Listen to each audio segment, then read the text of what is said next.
Hello and welcome back everybody to the Foodbuild factory, where today we're going to take a closer look at the harvester. That's the guy you can see on screen right now. And as always, I'm going to show you some gameplay in the first part of the video, and in the latter half of the video I'm going to take a closer look at the mutations, the perks and everything you need to know about the build. Now, due to some constructive criticism I got, now I asked for things I could do better. I got the information that probably it would be a good idea to show the build up close, up front. I'm going to show it very quickly so you can see it here, but that's about it. Now you can stop the video if you want to, but I will get over all the perks and everything later on, and let's get right into it. Now, as you can see here on screen, we're going to take a closer look at the Mr. Handy Buzzblade here. And well, this weapon here is not exactly very much liked. You not really see them very often being used, and that's for the simple reason that in terms of damage they're not all that great. However, what this weapon allows us here is, due to its Vampire's legendary effect, we're going to be pretty much invincible during fights. Now, we do have a fairly tanky character anyways, being in power armor and having some defensive perks, but as I said earlier, with the Vampire's effect we're basically invincible. Now, as you can see here, we just don't take damage at all. The minimal damage we do take is immediately healed off again with our Vampire's Buzzblade. And furthermore, as the fight moves on, due to adrenaline, we do get some extra damage. And as you can see here, it's actually not doing all that well. Now, sorry, it's actually not doing all that bad. Now, to be fair, obviously, ghouls are relatively squishy targets, so this isn't exactly a big achievement. But you will see when we're fighting super mutants and robots that pretty much every trash mob in this game is absolutely not a big problem, not a big deal here. Now, one thing you can do is you can home in on the enemy's head and go for headshots, which usually with melee weapons, I mean, if you're not particularly skilled or anything, it's not exactly something you can do. But with this weapon here, you should always try it, simply because even if you're missing one or two shots, your overall DPS it definitely improves by quite a lot if you're just aiming in the general direction of the head. Now, that's pretty much everything you need to know about how this weapon is used and why exactly is it a good choice for this build. Now, what we're doing here is we're basically going for damage over time, or well, not exactly damage over time in this case, but for energy damage, which simply isn't the damage type you often see on on melee weapons. Now, you do have some melee weapons that carry some energy damage due to plasma modifications, something like the plasma cutter or the warglaive. Let's make some light here. But usually the majority of the damage of your melee weapons tends to be ballistic. So you're talking like something like a heating coil or something, which gives you maybe about 10% of your actual damage in energy damage. But in this occasion here, it's quite different, and to be fair, we're doing most of our damage with our energy damage. What we can do here, and what we did, is we actually used a mutation as well as a modification for our power armor in order to give us more of this effect. Now, our weapon is electrified, I think it's called, giving us the electrical damage. And the same goes for our Tesla coils and our mutation, so meaning everything within melee range takes a bit of damage over time from our power armor, which isn't exactly a lot, but it helps us in multiple ways. Now, the first way it helps us is that it just wears enemies down when we're crowded. So by the time we're getting onto an enemy, it's already a bit damaged, and that always helps. But furthermore, what it does is it just synergizes well with what we're doing. It's usually not worth it to go for Tesla coils, simply because if you're having a melee weapon, you're most likely going to kill your enemy in 1 or 2 hits, and in the time you're doing that, the electric damage from the Tesla coils just isn't worth it. I used it on another occasion when I did the Powerarmor unarmed build, which had a similar problem, which was that you don't have a lot of damage going on, so you're going for a tanky approach, and as you're going to spend time in fights anyways, you might as well get some damage over time going on.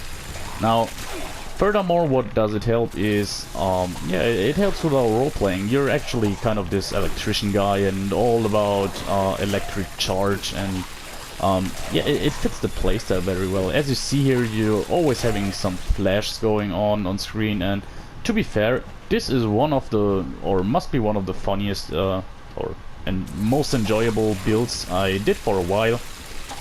And while we're talking about the topic, this is pretty much exactly the situations where your weapon falls flat. Now, as soon as we're going against higher enemies and not just trash mobs, in this case the glowing bloated one, it just takes time. Now, this doesn't mean that you're having a hard time killing them. To be fair, it's extremely easy to kill a Scorch Beast with this build. The problem is just, it takes a while. So, choosing your targets might be beneficial in terms of time management. Now, as you see here, slaughtering ghouls is efficient. You can do it fairly quickly. You don't have to take a look at your health bar at all. And overall, it's a lot of fun, but you should avoid fighting Scorch Beasts or something like that if you don't need it. Now, I said it times and times again, in my personal opinion, you don't actually need a build that's capable of slaughtering such enemies, for the simple reason that they tend to not really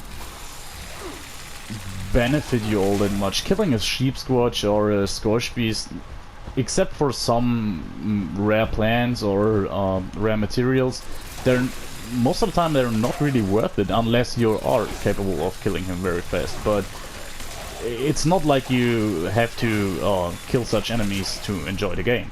And as I said, it's not like you can't, it just takes its time. You can use some buffs in the meantime if you're doing it, like the Super Chem from the legendary perk, or yeah, pretty much everything that buffs melee or strength directly. But keep in mind, it's not going to benefit you all that much unless you stack quite a bit. Now, one thing we can do is take alcohol. This is something our build is made for, meaning that we have some perks that highly increase the efficiency of alcohol, meaning that a whiskey, which usually gives you 2 extra strength, now gives us 6 extra strength. And while it's not a lot of improvement, we're talking like about something like 3 or 4 ballistic damage improvement. On such a fast-firing weapon like this here, it actually helps us quite a lot. Now, another big benefit to this weapon, in my opinion, is that generally when you go for a legendary, when you go for a melee character, what you want to do is pretty much always go for Martial Artist and Incisor. Those 2 perks are just very beneficial for the melee class. That means that if you want to have all the damage perks maxed out, you have no room for any other perks in strength. So oftentimes people tend to do something like only use the first 2 ranks of every slugger perk, for example. But on this occasion, well, Martial Artist is pretty much useless to our character, and therefore we do have easy room for blocker, which makes us even more tanky. Now, I'm gonna talk about that later on a bit more. But yeah, what I wanted to say with this is that even though on first sight this weapon might not be all that great, it does have some benefits that can be useful.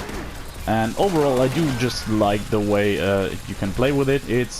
I mean, it might be boring to a lot of people, just holding down the trigger basically, but it's such a unique feel. It's very it's very unique in the game. And you do have other weapons like it, meaning firing weapon. Fast firing is a wrong term, but you know what I mean, very fast weapons. You do have the chainsaw, which is level locked at level 20 sadly. I know that some people make use out of it by using a flame bow attachment or something, but overall it's not that great in my opinion.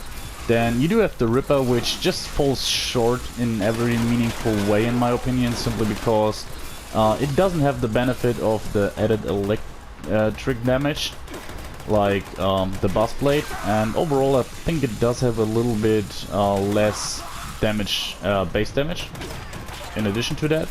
So every flaw that this weapon has we're using at the moment, the Ripper has even more. Now, one thing you can do with these kind of weapons in order to make them more useful is use them in stealth. They're not completely silent, but if you have a completely dedicated stealth character, it's definitely possible to get some sneak attacks. But in this situation you pretty much need something like a bloody build in my opinion, because you want to be extremely stealthy, and you even with sneak attacks you do need some good base damage in order to kill enemies quick enough so they don't see you, detect you. And the problem is, with this kind of approach you really have a problem when you're fighting higher level enemies, like, as I said, sheep squashes or something, for the simple reason that if you're doing a blooded character, for example, you're kind of squishy. Even if you're doing it right, there's always a bit more risk involved, and you simply can't dish out enough damage in order to kill a scorch beast or something before it detects you. In these situations you're bound to be detected pretty much, and this is where it really gets hard. Now with this character that's not a problem, you're just wailing down enemies basically. But to be fair, majority of the game you're fighting these trash mobs like humans, ghouls. In terms of humans we're talking about these blood eagles obviously, or super mutants and robots. Sadly we didn't have any robots to show off, and I think on this additional route here there shouldn't be any robots, so maybe I will do a quick... I will go quickly for Robco Research Center or something just to show off, but yeah, it generally tends to work out pretty well on robots. And overall, yeah, as I said earlier, I really enjoyed the build, and as you can see here, even, yeah, well, I mean, the Deathclaw isn't exactly the threat it was once was, but here you can see the struggle a little bit. Now our problem is, if we're getting staggered, our animation is stopped and we have to re-enter our animation basically.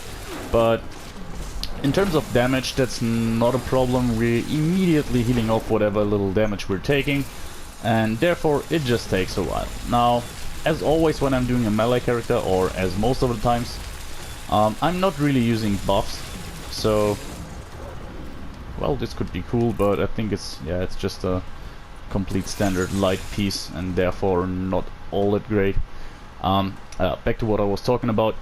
With melee characters you can do quite a lot in terms of damage by just using buffs, which I don't really do in my video because I know some people don't like it, and I think it's overall not giving you all that big of a oversight how the build performs.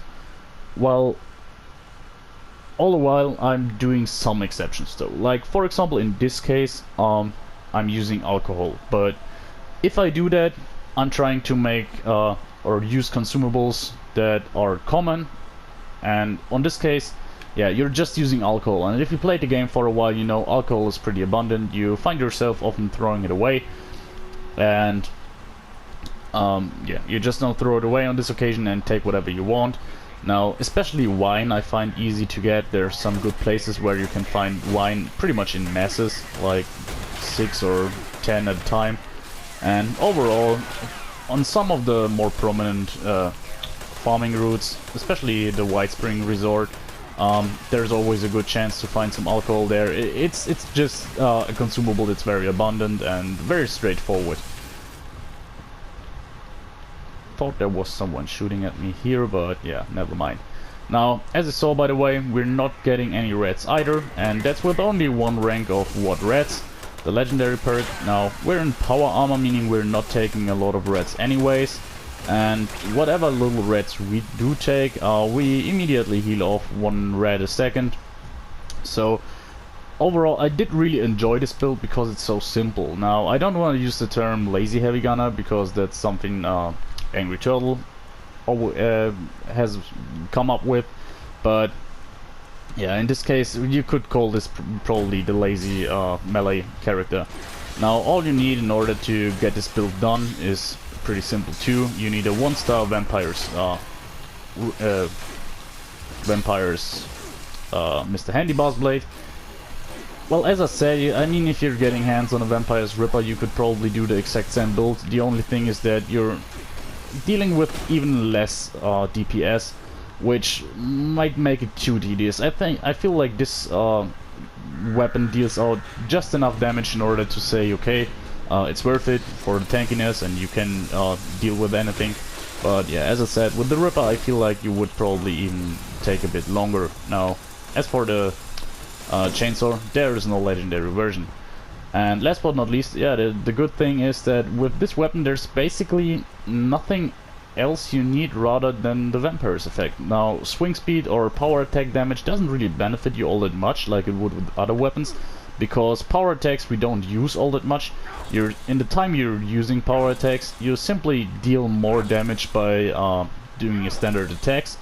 And swing speed, while it doesn't increase the speed of your blade, so to speak, it only affects how fast you can power attack. So yeah, unless you make a very specialized character that specializes on power attacking with this weapon, while it's fun and has a nice animation, it's not as powerful, I'd say. So probably the best secondary effect would be limb damage or something, but to be honest, Vampire's everything you need. And if you want to carry a weapon in order to deal with bosses, well, an anti-armor one I do have, you definitely see an increase in damage, but probably Furious would be quite good. Junkies or Bloodied if that's your thing. Now, as I said earlier, Bloodied you're a bit squishy, but you could pull it off in Power Armor. So overall, that's the build. I do really like the aesthetics. It's a bit of mixed matched skins here and there. I just wanted to have some bluish character, and I did want to have the Liberty Prime arms for this coils there, because I thought they fit the character quite well. Now, anyways, that's about it for gameplay. I hope you get a glimpse of how the build is going to work out. And now we're going to take a closer look at what I said earlier. By the way, here's my backup anti-armor limb damage Buzzblade, but this was the one we're using all the time, the Vampire's Electrified Mr. Handy Buzzblade. And as you see, it's a 1-star. Now, in terms of condition, I did start with about 3/4 of condition, so while it burns through condition relatively fast, it's not bad at all.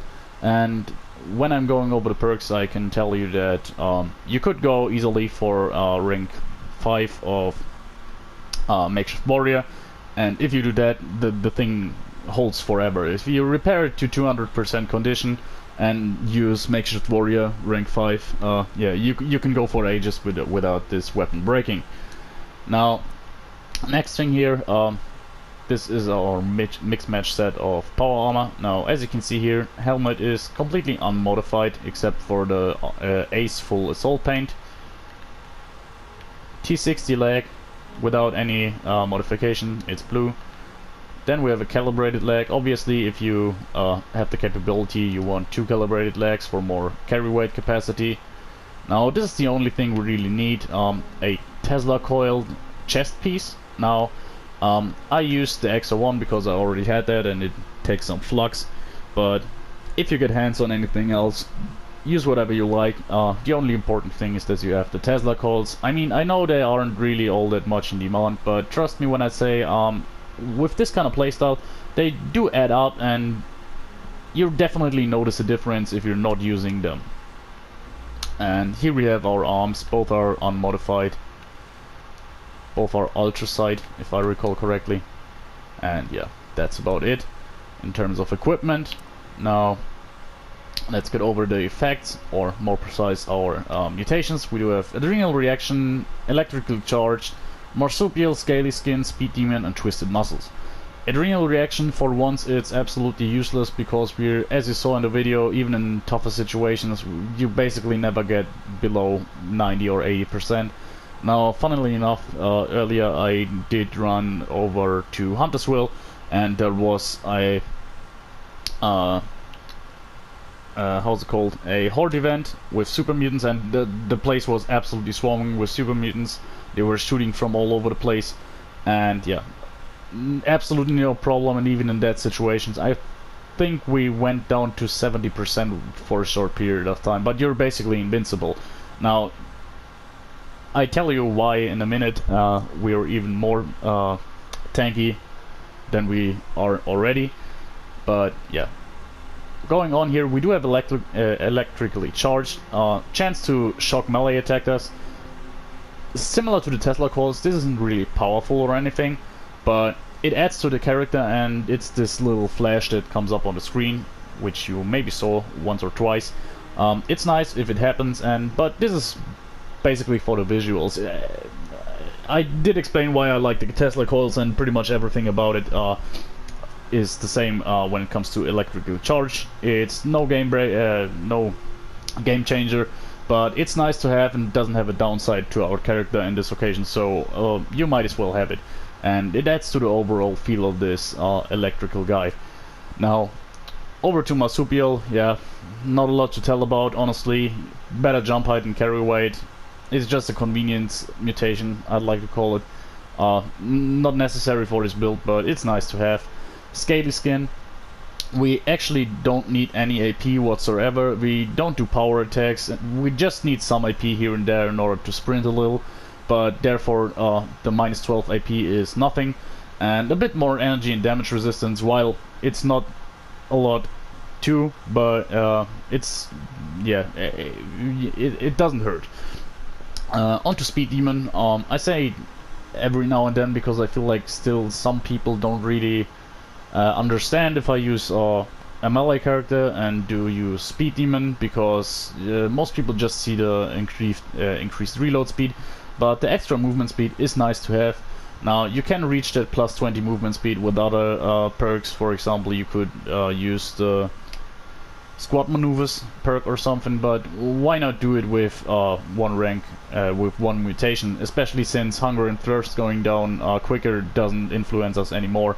We neither do need the faster AP refresh from being well hydrated, nor do we need the extra HP from being well fed. They are nice bonuses, but definitely not necessary. The most important mutation is the last one here, Twisted Muscles. Well, extra melee damage and chance to cripple. Well, what should we say? Especially the chance to cripple is nice since we're having such a high fire rate. Yet again, I say fire rate, but you know what I mean. Such a fast-hitting weapon. The chance to cripple is nice to have, and the negative 12% gun accuracy doesn't influence us at all because we're not using guns. So that leaves us with only one thing, and this is the perks. Now, we do have strength at 15, which shouldn't be a surprise, but as I said earlier, we do have Slugger, all 3 ranks maxed out. Incisor for extra armor penetration. This is especially important on this character since we're doing very low base damage, so if we're not using Incisor, the majority of our damage would get soaked up by an enemy's armor, so Incisor is very important on this occasion. And last but not least, we do have Blocker instead of Martial Artist, because swing speed doesn't help us in any meaningful way. So Blocker, on the other hand, makes us way more powerful, way more tanky in a lot of situations. Now, to be completely fair, you could live without Blocker easily, simply because our Vampire's effect heals us so fast. So if you want to use something else here, some carry weight perks, Blocker would be the one you don't want to use in that occasion, and use those 3 perk points for that. Now, Concentrated Fire, there's nothing you really need here. It's rank 1 of Perception. One thing you could do is use fire in the hole, which I did earlier. I just swapped concentrated fire because I was on a public team and wanted to share something useful. But, well, anyways, you could use concentrated fire in the hole just to get a throwing arc when throwing grenades, and go for the pulse grenades, which add a little bit to the flavor. And the pulse grenades are relatively powerful, especially if you're going against robots, even if you're not invested into Demolition's Expert. So yeah, that's probably my go-to. Another reasonable pick would be just Glowsight at rank 1, but that's about whatever you want to choose here.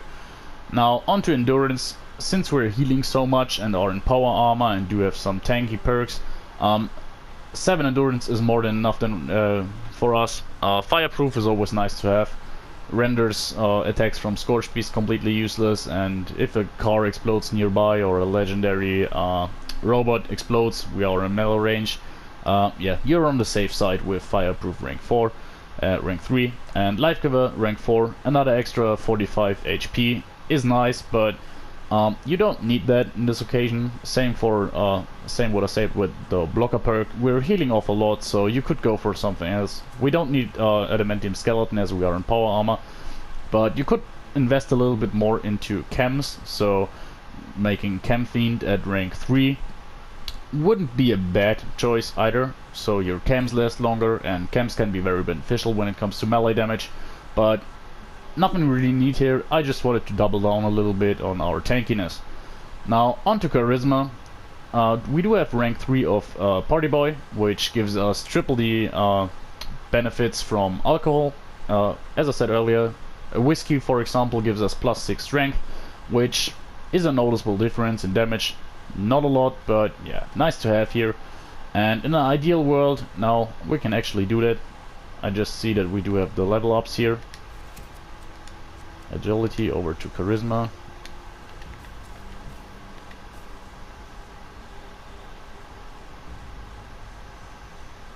There we have it, Tenderizer.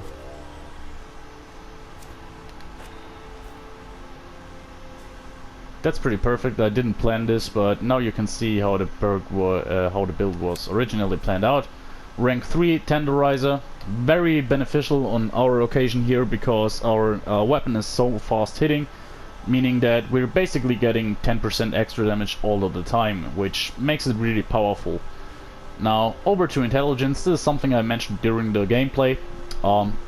You could easily go for rank 5 Makeshift Warrior here. Makes you really go for a while with your weapon. Repaired to 200% if you swap in. Here it is, Weapon Artisan. Repair your weapon to 200% condition, then use Makeshift Warrior during your gameplay at rank 5, and yeah, you can go for 2 to 3 hours of gameplay without ever having to bother with repairing your weapon. But I found Makeshift Warrior rank 2 to be enough for our means here, and did you use Power User instead. A perk I rarely use because I feel like fusion cores are pretty abundant, especially if you're in the late game, and combined with the electric absorption perk, legendary perk we're using, you're not really running out of power at all. But yeah, the combination Power User and electric absorption means that you can basically carry what, two to three fusion cores, and you should never have to worry about anything. Most of the time your fusion core gets completely recharged before even being depleted. So that's a nice combination. You could go for batteries included here. As I said, you could go for rank 5 of Makeshift Warrior. This is just a combination I went with, but yeah, feel free to use whatever you like. Initially, when I planned this, I actually thought that Nerd Rage would be a good idea if we're ever getting down to 20% health. We have kind of a safety net, but trust me, that never happened. Now, I haven't died a single time with this build. I guess if you're getting swarmed by like 20 Mr. Gutsies at once, it could theoretically happen, but yeah, it's unlikely. Now onto agility. It's still fairly high, even though we don't really need it, but I went for Through Hiker here, and Adrenaline rank 5. This is the important stuff. Like Adrenaline, you really feel it. the weapon really shines when it comes to crowd control. You can really aggro a lot of enemies at the same time and deal with them efficiently and gain damage over time. Now this is another thing where Tesla coils and the electrically charged mutation comes in handy, because oftentimes you find that tougher enemies are charged, or not charged, are in comparison, or no, sorry, I really don't find the term at the moment. Yeah, often when you're fighting high level enemies, they are surrounded by lower level enemies. We're talking about iBots or low level ghouls or something. And actually, if you're all the while you're fighting the tougher enemy, all around you, these little pests, these little trash mobs start to die simply because of your Tesla coils, and therefore keeping your adrenaline going. So that synergizes very well. And last but not least, Action Boy. It's just convenience if you're running around the map and get out of AP. Your AP comes back a little bit faster, but another thing you could easily do here is basically the exact opposite of Action Boy and use Dodgy to be even more tanky. But I found it to be overkill. I used it first and found that, yeah, it wasn't really all that beneficial other than draining our AP, and therefore I went with this one, with Action Boy. And on to luck, our last set here, Bloody Mess. Now, this build doesn't really have a lot of perks we desperately need, and therefore we can use something like Bloody Mess. So a little bit extra damage, even if it's not the world. With such a low damage weapon like we have, every bit helps, so Bloody Mess was pretty much a given here. Class Freak, we're pretty highly mutated. Arguably there's not a single mutation that's really crippling us, so Class Freak wouldn't be all that necessary, but I found it to be a nice pick here regardless. You could really double down and go for Serendipity if you ever get down with your health low enough, but as I said earlier, that just doesn't happen all that much. So yeah, I went with Class Freak. Starch Jeans is a must-have. And last but not least, one of the more important perks here, Ricochet. Yeah, I'm not the one who discovered this, but it's pretty widely known by this time that Ricochet does synergize with Vampire's weapons. So the enemies, the bullets that are deflected, do carry the legendary effect of your legendary weapon that you have equipped. So let's say if you have a bloodied weapon equipped, the bullets that bounce back do a bit more damage. But most importantly, where you really see a difference is if you're carrying a vampire's weapon and you're getting shot by an enemy. Basically every enemy, every shot that gets deflected does heal you a little. So combine that with our tankiness, meaning that shots that do come through don't do all that much damage, and every 18% of all the damage coming in from ranged attacks does heal us, means that we're, yeah, it's extremely hard to die with this character. You could really double down and say like, as I said, Class Freak not exactly necessary. You could move 3 points of luck over to Endurance. Now same goes for Agility. You could basically, if you can afford it, move 6 points here into Endurance and really go down the tank route. But yeah, as you saw in the video, we're already quite tanky. And yeah, sorry, last but not least, I do want to show off the legendary perks here. We do have Taking One for the team. This is arguably one of the most important perks in order to do damage. We want to be on a public team under all circumstances. I was alone, but on a public team, which is enough in order to make the effect trigger. So meaning as long as an enemy attacks us, it takes more damage, up to 40% if I recall correctly. Currently we do 20% more damage. This is still multiplicative, therefore very useful, and especially since we are a melee character, pretty much every character we fight will sooner or later attack us. Also, if you're fighting the queen or something, yeah, everyone who shoots her will benefit from this perk. Electric Absorption, even at rank 1, one of the most powerful legendary perks is what that was added. The moment someone shoots you with an energy weapon, your fusion core gets charged, but the more important thing is you're getting healed. So yeah, even if an Assaultron hits you or something, you're getting healed rather than getting damaged. So yeah, pretty pretty much a no-brainer here. Retribution, we didn't use it a single time, but yeah, it's a melee perk. You could go for the one that lets enemies explode. How's it called? Hack and slash, I think. But I did find it a bit distracting, even though it would be a good idea simply to improve our damage output. I didn't really think that it fits the character all that well, because the explosions just don't visually fit the whole electric theme that's going on. Now, what rats? Rank 1, more than enough. And as you saw, we pretty much never had visible rats, so at the most, I guess, when fighting the glowing ghoul or something, we had maybe 5 to 10 rats at the end of that fight, but yeah, that's 10 seconds and they're going away. Now, Brawling Chemist, this one's pretty nice. It gives you a chem that buffs your melee damage pretty significantly, and yeah, what does it say? Every hour you're getting one. So yeah, it stacks up to 3, and especially if you're going against something like I said earlier, a Scorch Piece or something, these chems are pretty beneficial to you. And last but not least, I do have Ammo Factory from another build left over, so this does nothing for our character here, but yeah, that's about it. Now, in all seriousness, I hope you did enjoy the build. I am aware, by the way, that this isn't the Queen Killer or something, but yeah, I did quite enjoy it. It's one of the more fun and unique builds I did in the later time, and it does really feel Fallout-y, you know, being this mechanized guy, using a automatic melee weapon to mow down enemies and harvest them. Yeah, you're really in the action but never have to worry about it. It's pretty much simple mode for most of the time, and especially if you're doing the quests or exploring the world, this character is really overpowered. And what I found especially cool about it is that you don't need a lot to make it work. Like I said, a 1-star Vampires Mr. Handy Buzzblade is all you need, because power armor is easy to come by.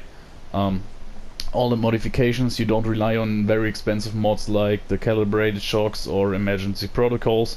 The teslacoils are pretty cheap. I think they were like 3,000 or 4,000 caps at the Enclave bunker, so they have a fixed spawn where you can get them. It's basically 2 days of selling your stuff to the vendor, and you can probably afford this. So also the flux wasn't all that bad. I think if I recall correctly, it was 5 yellow cake flux, and that's without the perks that reduce the requirements for your power armor. So overall, I did really enjoy the weapon, the build. And obviously, if you find that the weapon is too slow for your taste, you can easily swap something out. Use some higher damage weapon for a Scorch Piece, something like a Super Sledge or something. Should do the trick fairly well. And yeah, you can even switch between those two weapons in order to heal you back if you really find yourself getting into trouble when it comes to health. So yes, enough of me talking. I hope you enjoyed the build. See you next time, guys. Bye.